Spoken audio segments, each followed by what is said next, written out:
In a small country inside Rome called Vatican City, there lives a man dressed in white.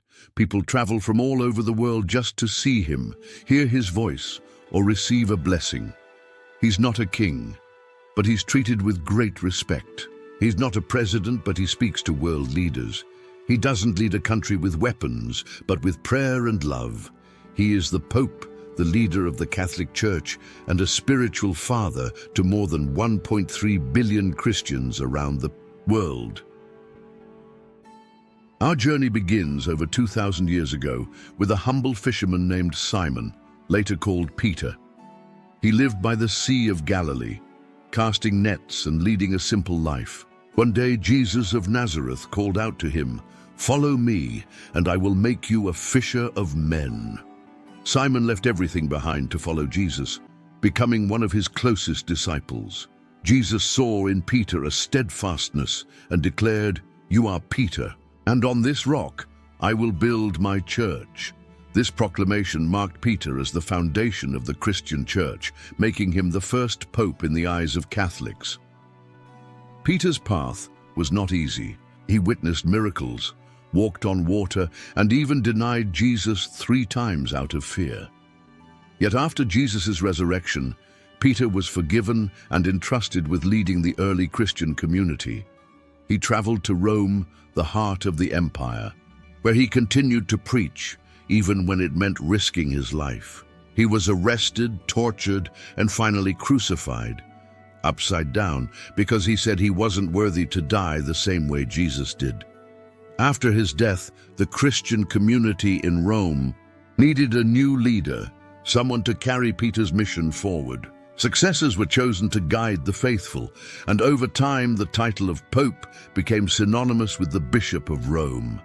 The new name, Pope, which comes from the Latin word papa, meaning father. Throughout history, popes have faced challenges, schisms, reforms, and political upheavals. Yet the papacy endured, adapting to the needs of the faithful while preserving the core message of love and salvation. And so began the long, unbroken line of popes, from St. Peter to today, stretching over 2,000 years. There have been 266 popes in all. Some were great saints, some were teachers, others builders, a few were controversial. But every one of them sat in the same symbolic seat, the chair of St. Peter, guiding the church with prayer, wisdom, and faith. Today, the Pope is still the Bishop of Rome, the head of the Catholic Church, and the spiritual father of over 1.3 billion people. The Pope works every single day. He begins each morning with prayer, lifting up the needs of the Church and the whole world. He often celebrates Mass, welcoming pilgrims, visitors, and the people of Rome. He reads letters, meets with church leaders, and gives guidance to bishops from around the globe. He blesses newly married couples, baptizes babies, and comforts the sick, but his work goes beyond the walls of the Vatican. The Pope is a teacher. Through his homilies, speeches, and writings, he explains the faith in a way people can understand. He speaks about love, forgiveness, justice, and the mercy of God. He challenges the powerful to care for the poor and reminds the world that every life has dignity. He is also a peacemaker. He meets with leaders of other religions. He travels to war zones and disaster areas, offering encouragement and comfort. When he visits a country, millions may come to see him, not because of politics, but because of hope. And perhaps most importantly, the Pope is a shepherd. Like Peter before him, he watches over the flock, not just Catholics, but all people of goodwill. He is a voice in the storm, a steady hand in chaos, a reminder that God has not abandoned us. Right now, the man carrying this role is Pope Francis. He was born Jorge Mario Bergoglio in Argentina. He was a quiet, thoughtful man who used to ride the bus to work and lived in a small apartment. He joined the Jesuits, a group of priests known for their education, humility, and service. In 2013, after Pope Benedict XVI stepped down, a rare event. In church history, the cardinals gathered in Rome for a secret meeting called a conclave. They prayed, discussed, and voted. Then white smoke rose from the chimney of the Sistine Chapel, and the words were announced to the world, Habemus Papam. We have a pope. He stepped out onto the balcony, dressed in simple white. With a gentle smile, he greeted the world, not with grand speeches, but with a quiet blessing.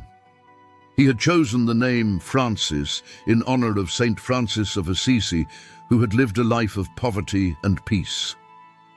From that day forward, Pope Francis became known as the People's Pope.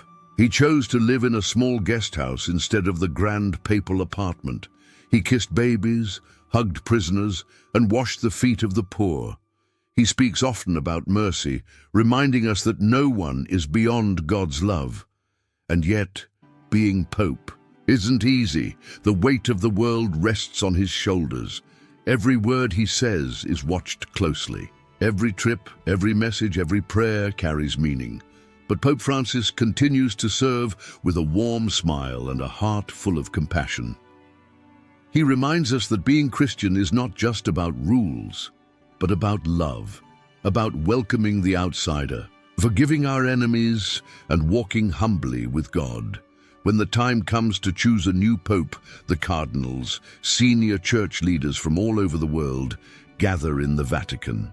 They lock themselves inside the Sistine Chapel, where they pray, speak, and vote in private. It's not politics. There are no speeches or campaigns. They simply ask the Holy Spirit to guide them. A man must receive 2/3 of the votes to be chosen. When it happens, a small chimney above the chapel releases white smoke. Crowds in St. Peter's Square cheer.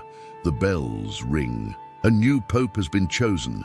He walks out onto the balcony and gives his first blessing, Urbi et Orbi, to the city and the world. From that moment on, he carries Peter's mission.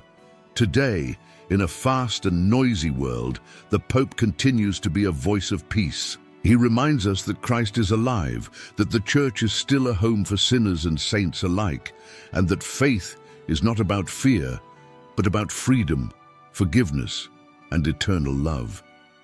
And though he wears white robes and stands in the Vatican, he is still at his heart what Peter was so long ago, a fisherman called to lead, a servant chosen to love, a shepherd willing to lay down his life for the sheep. That's the story of the Pope, not just a man in white, but a symbol of hope for the whole world.